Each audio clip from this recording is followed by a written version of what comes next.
Bonjour et bienvenue à Vortex Synergétique. Aujourd'hui, j'avais l'intention de vous présenter une courte vidéo sur mon champ nourricier. C'est son 5e anniversaire cette année. Je vais vous montrer un peu ce que j'ai fait jusqu'à maintenant et vers quoi je vise m'en aller dans les prochaines années. Plus particulièrement, aujourd'hui, on va regarder les 3 pommiers que je viens juste d'acheter et que je vais mettre autour de mon champ afin d'essayer d'attirer encore plus de gibier. Alors, premièrement, on va faire un petit tour d'horizon de mon champ. C'est une parcelle de terrain qui a à peu près 1/3 d'acre que j'ai entièrement déboisé. J'ai enlevé tous les conifères et j'ai gardé quelques feuillus, uniquement pour que le champ soit plus beau. Ça aurait été plus fonctionnel si j'avais enlevé aussi les feuillus, car les feuillus vont prendre des nutriments dans le sol et vont empêcher les plantes de pousser correctement. En plus, ils vont faire un peu d'ombre. Mais moi, je trouvais ça plus beau si on laissait quelques feuillus. Donc, ce qui est important avec un champ nourricier, c'est à chaque année, quand c'est en forêt, il faut absolument vérifier le pH et le corriger.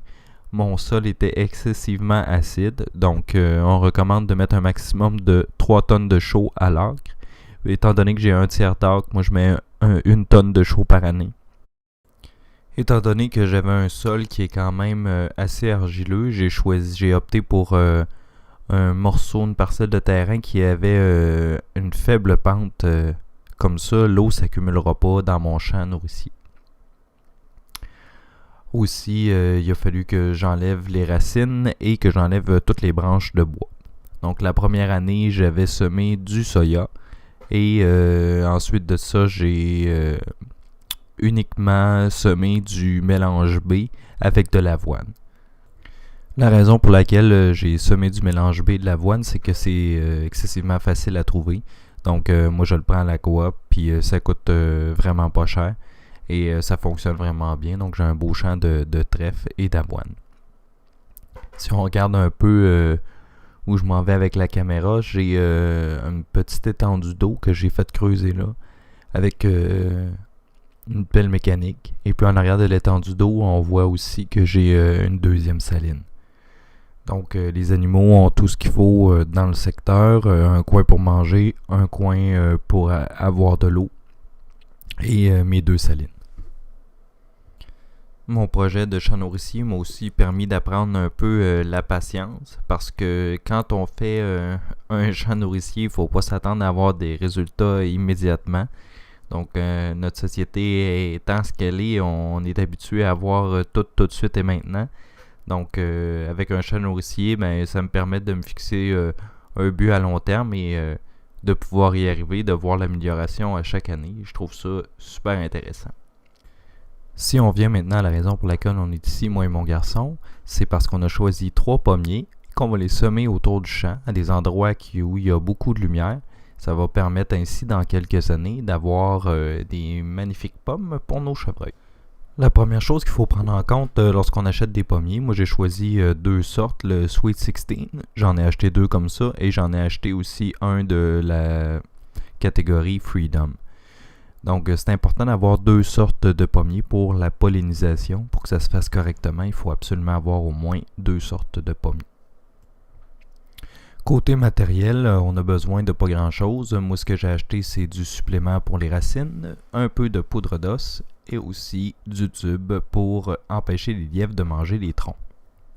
Et oui, parce que ça peut paraître surprenant, mais nos plus grands ennemis pour les premières années vont être les orignaux, les chevreuils et les lièvres. Les lièvres parce qu'ils mangent le tronc en hiver et les orignaux et les chevreuils parce qu'ils vont casser les branches pour manger la tête de l'arbre.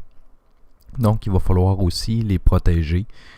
J'ai mis une petite clôture autour, mais il va falloir que je revienne pour la solidifier parce que ça sera vraiment pas assez solide pour empêcher les chevreuils de venir manger les branches.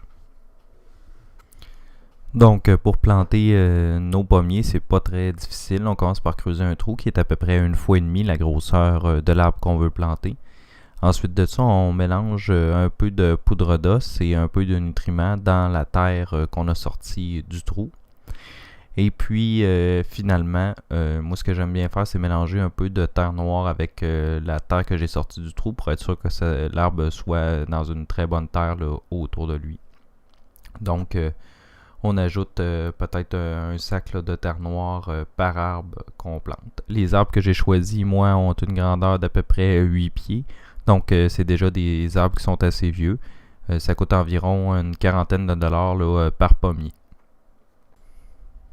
Ensuite, il ne reste plus qu'à mettre l'arbre dans le trou, le recouvrir avec le mélange de terre qu'on vient juste de faire. Après ça, on pourra mettre un peu de paillis autour du tronc pour empêcher que d'autres herbes qui poussent et s'abreuvent des nutriments. Et mettre un peu de tuyau agricole autour du tronc. Avis à ceux qui n'aiment pas se salir les mains, c'est peut-être pas la meilleure activité. Maintenant, pour le plaisir de moi et mon petit garçon, on s'est aussi planté 2 plants de bleuets sur le bord du champ.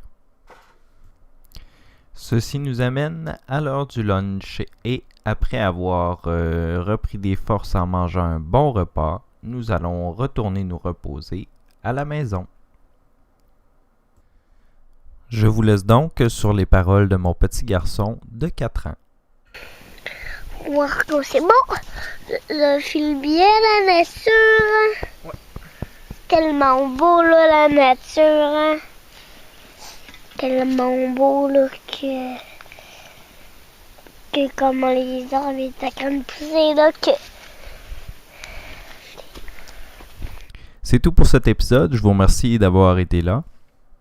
Si jamais vous désirez avoir plus d'informations sur les champs nourriciers, vous pouvez visiter chevreuil.net dans la section champs nourriciers et la plupart des questions y sont posées. Si jamais ceci ne répond pas à vos questions, vous pouvez toujours m'écrire et il me fera plaisir de partager mes connaissances avec vous. Merci et au revoir.